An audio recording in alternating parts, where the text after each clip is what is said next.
Dimanapun kalian berada, semoga sehat selalu ya. Karena hari ini Mr. Vicky akan menjelaskan 6 faktor pendorong seseorang melakukan interaksi sosial.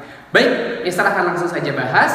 Yang pertama ada proses imitasi, di mana proses imitasi diartikan sebagai proses peniruan, dan orang yang melakukan proses imitasi ini akan meniru atau mengikuti tindakan yang dilakukan oleh orang lain. Misalnya saja seorang anak yang melihat tindakan yang dilakukan oleh orang tuanya. Lambat laun anak tersebut akan mengikuti hal yang sama yang dilakukan oleh orang tuanya, seperti mencukur janggut atau bekerja. Yang kedua, kita punya identifikasi, di mana identifikasi ini merupakan proses imitasi secara utuh atau proses penjiplakan, di mana seseorang yang melakukan proses imitasi ini terus berlanjut hingga mengakibatkan kehilangan jati diri orang tersebut. Seperti misalnya dulu ada film yang menceritakan bagaimana seorang anak perempuan sangat terobsesi dengan Ronaldo.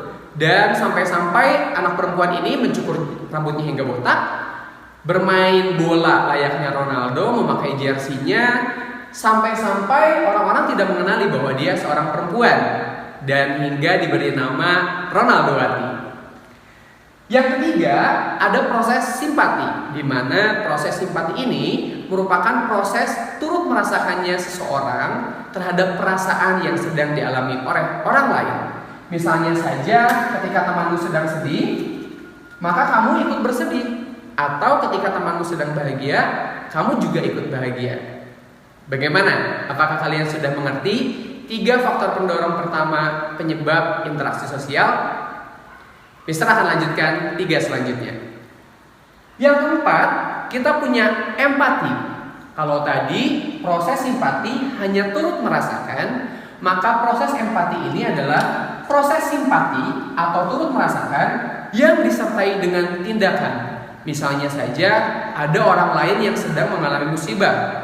Kita bisa menunjukkan empati kita dengan melakukan bantuan atau penggalangan dana untuk mengurangi perasaan sedih yang dirasakan oleh orang lain atau mengurangi beban yang mereka rasakan. Atau misalnya ketika temanmu sedang bahagia, kamu memberikan sekecil hadiah untuk bisa mengekspresikan bahwa kamu juga turut bahagia.